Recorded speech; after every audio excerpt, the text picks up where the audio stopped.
Semester 5 सूचकांकों का वर्गीकरण क्लासिफिकेशन ऑफ इंडेक्स नंबर्स। सूचकांकों का क्लासिफिकेशन या वर्गीकरण कुछ आधारों पर किया जाता है। पहला, विभिन्न चरों के आधार पर। यहाँ पे हम देख सकते हैं वेरिएबल्स के आधार पर, विभिन्न प्रकार के वेरिएबल्स के आधार पर सूचकांकों का वर्गीकरण किया जाता है। जैसे पहला, कीमतों के सूचकांक, कीमत के आधार पर ये है प्राइस इंडेक्स नंबर्स।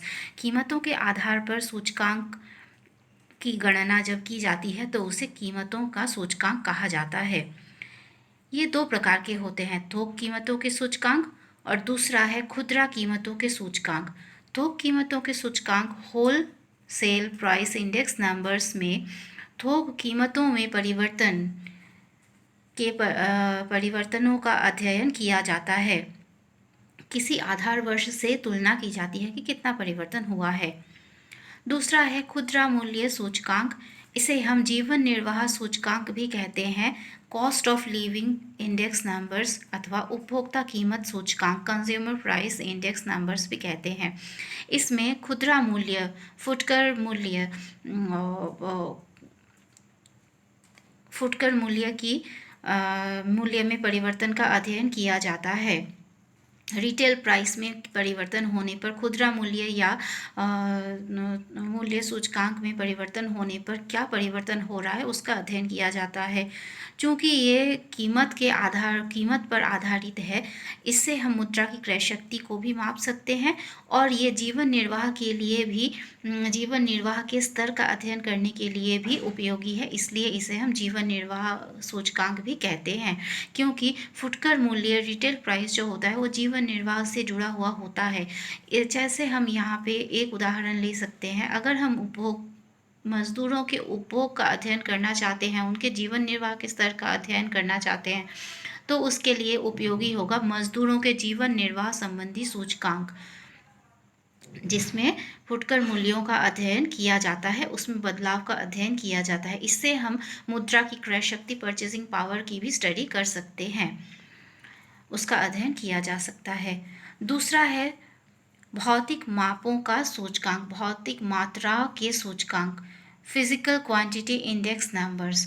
इसमें किसी वस्तु का उपभोग या उत्पादन कितना हो रहा है और उसमें कितना परिवर्तन हो रहा है, इसका अध्ययन किया जा सकता है। सापेक्षिक तुलना की जा सकती है, रिलेटिव चेंजेस का स्टडी किया जा सकता है।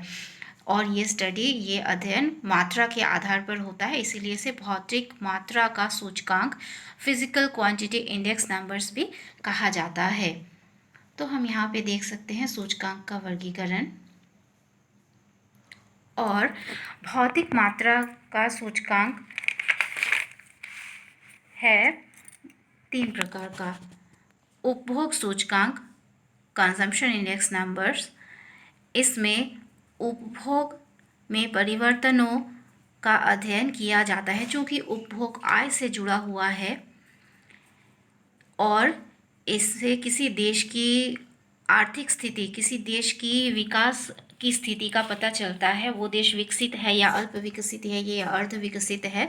तो इसलिए उपभोग सूचकांक से किसी देश की स्थिति का, किसी देश की उपभोग की स्थिति का, किसी देश की विकास की स्थिति का ज्ञान हम प्राप्त कर सकते हैं। और चूँकि उपभोग आय पर आधारित होता है, इसीलिए इसमें आय सूचकांक का प्रयोग किया जाता है, इनकम इंडेक्स नंबर्स का प्रयोग किया जाता है कंजप्शन इंडेक्स नंबर्स के लिए। दूसरा, औद्योगिक उत्पादन सूचकांक, इंडस्ट्रियल प्रोडक्ट इंडेक्स नंबर्स। इसमें इंडस्ट्रियल प्रोडक्ट उत्पादन कितना हो रहा है उद्योगों में और कितने परिवर्तन हुए हैं।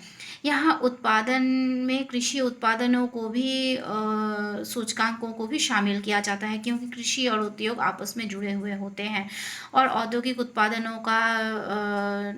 उत्पादनों की बिक्री होती है, उसके लिए कुछ आयात और उसके लिए कुछ निर्यात होते हैं, तो इसमें आयात निर्यात सूचकांकों का भी प्रयोग किया जाता है।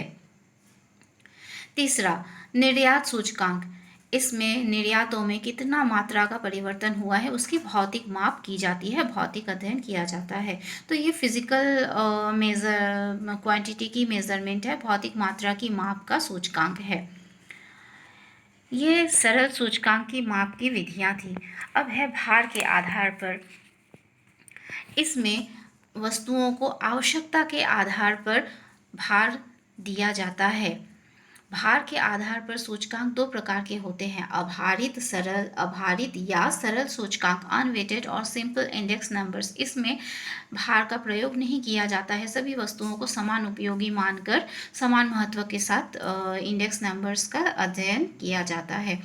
दूसरा है भारित सूचकांक, weighted index numbers. Weighted index numbers को आवश्यकता के आधार पर, वस्तुओं की आवश्यकता या ज़रूरत के आधार पर उसे कम या अधिक महत्व के आधार पर कम या अधिक भार या वेटेज दिया जाता है। तो यहाँ भार के आधार पर दो तरह के सूचकांक हम देख सकते हैं। अब यहाँ पे हम देखते हैं आगे की सरल सूचकांक हम कैसे बना सकते हैं। सरल सूचकांक को बनाने की, उसके कंस्ट्रक्शन करने की विधियाँ जो मेथड्स है, पहला है सरल समूहीकरण विधि, सिंपल एग्रीगेटिव मेथड। दूसरा है सरल कीमत अनुपात माध्य, simple average of price relative method. पहला है सरल समूहीकरण विधि। सरल समूहीकरण विधि एक सिंपल मेथड है, सिंपल एग्रीगेटिव। इसमें टोटल एग्रीगेटिव मतलब समूहीकरण टोटल कर लिया जाता है। P01 equal to sigma P1 divided by summation P0। यहाँ समेशन का अर्थ है जोड़, टोटल। जब हम टोटल करते हैं तो उसे समेशन या सिग्मा के द्वारा व्यक्त करते हैं। तो यहाँ पे ये व्यक्त हुआ है।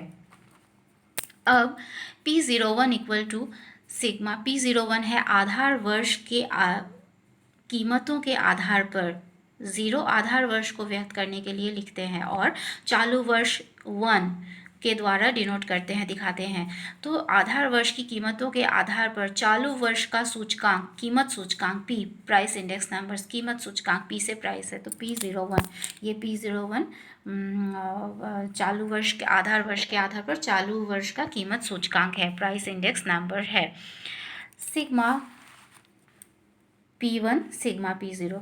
सिग्मा P1 चालू वर्ष, P1 करेंट ईयर है, चालू वर्ष में विभिन्न वस्तुओं की कीमतों का टोटल या योग है। Sigma P0 summation P0 equal to आधार वर्ष में विभिन्न वस्तुओं की कीमतों का टोटल या योगफल। अब हम सरल समूहीकरण विधि में टोटल करते हैं, चालू वर्ष में कितनी कीमतें हैं और आधार वर्ष में कितनी कीमतें थी, और इंटू 100 करके प्रतिशत के रूप में परिवर्तनों को ज्ञात करते हैं। ये विधि सरल है परंतु इसमें कुछ गुण और दोष दोनों पाए जाते हैं। इसके गुण हैं, इस विधि के गुण हैं, ये सबसे सरल विधि है और इसे समझना और इसकी गणना करना, इसका हिसाब करना काफ़ी आसान है। पर इसके कुछ दोष हैं। दोष ये है कि इसमें प्रति इकाई कीमतें अगर अलग अलग होती हैं, कीमतें बदलती रहती हैं, तो इसका हिसाब करना या गणना करना कठिन हो जाता है। दूसरी कठिनाई या दोष ये है कि प्रत्येक वस्तु का डिमेरिट है, प्रत्येक वस्तु के समान महत्व है। इसमें किसी भी वस्तु को ज़्यादा महत्व या कम महत्व नहीं दिया जाता है। ये ज़रूरत के महत्व के हिसाब से इसमें भार का प्रयोग नहीं होता है। तीसरा इसकी कमी या दोष है, वस्तुओं की उच्च या निम्न कीमतों से ये प्रभावित होता है। अगर कीमतें बहुत ऊंची हो रही है या बहुत नीची कीमतें हो रही हैं तो इससे सरल समूहीकरण विधि से जो इंडेक्स नंबर या निर्देशांक का गणना किया जाता है वो उससे प्रभावित होता है और उसमें उसके मानों में परिवर्तन दिखता है, वो प्रभावित होता है। सरल समूहीकरण विधि के बाद दूसरा विधि है सरल कीमत अनुपात माध्य, simple average of price relative method. इसमें हम प्राइस रिलेटिव या कीमत अनुपात का हिसाब करते हैं, गणना करते हैं। P1 P0 इंटू 100 ये कीमत अनुपात का फॉर्मूला है, प्राइस रिलेटिव का फॉर्मूला है।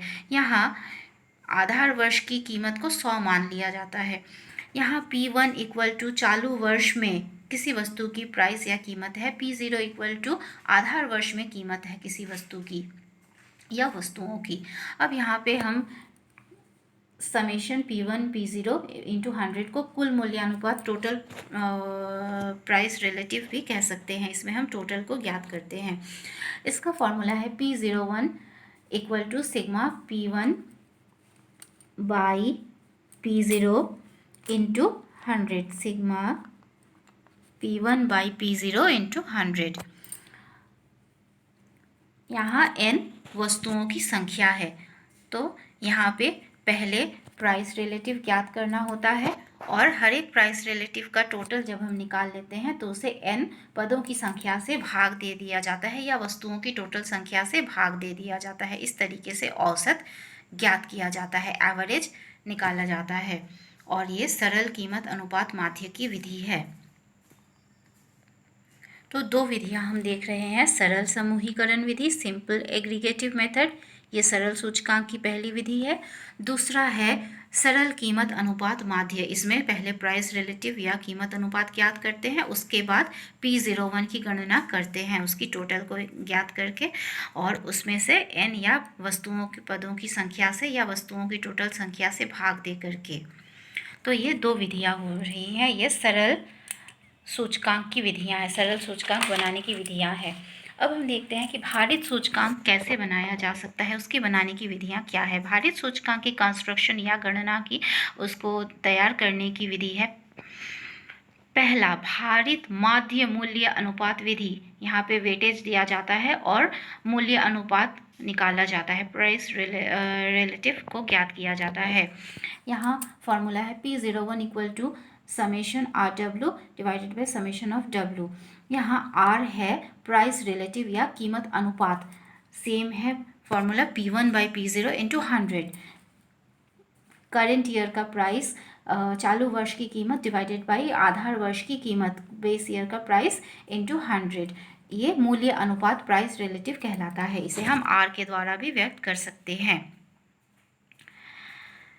W इक्वल टू भार, वेट। वेट की गणना का फॉर्मूला है Q0 P0।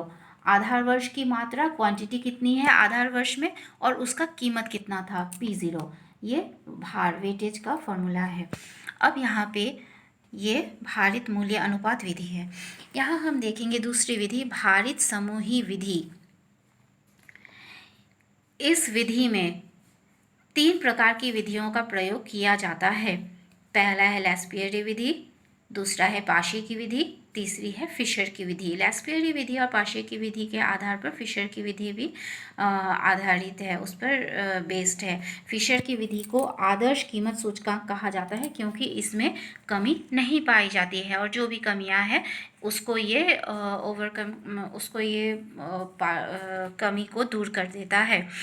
भारित समूही विधि, वेटेड एग्रीगेटिव मेथड। भारित समूही विधि में पहला विधि है लैस्पिएरी विधि, वेटेड एग्रीगेटिव मेथड। यहाँ पे फॉर्मूला है Laspeyres L P01 equal to Laspeyres price index number P01 equal to summation P1 Q0 divided by P0 Q0 into 100। ये फॉर्मूला हम यहाँ देख सकते हैं। दूसरी विधि है पाशे की विधि। पाशे की विधि में फॉर्मूला हो जाता है पाशे P01 equal to summation P1 Q0। P1 यहाँ पे P1 Q0 था, यहाँ है P1 Q1 divided by P0 Q0 यहाँ है P0 Q1 into 100। P01 equal to P1 Q1 P0 Q1 by 100। ये फॉर्मूला हम देख सकते हैं।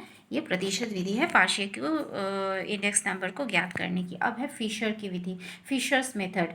F P01 equal to summation P1 Q0 P0 Q0 P1 Q0 P0 Q0 into summation P1 Q1 P0 Q1 P1 Q1 P0 Q1 into 100। इन दोनों का गुणा, but ये रूट अंडर है, ये रूट के अंदर रहेगा, और ये 100 रूट के बाहर है। यहाँ 100 को हम रूट के बाहर पाते हैं, ये 100 रूट के बाहर है। तो ये फिशर की विधि है, ये भारित समूही विधि है, और ये विधि बहुत इम्पॉर्टेंट है। हम ये सारी विधियों की गणना और ये सारी विधियों से कैसे इंडेक्स नंबर को सूचकांक को ज्ञात किया जाता है उसकी गणना हम करेंगे। ये आगे के वीडियोस में आप देखेंगे, ये आगे हम अध्ययन करेंगे।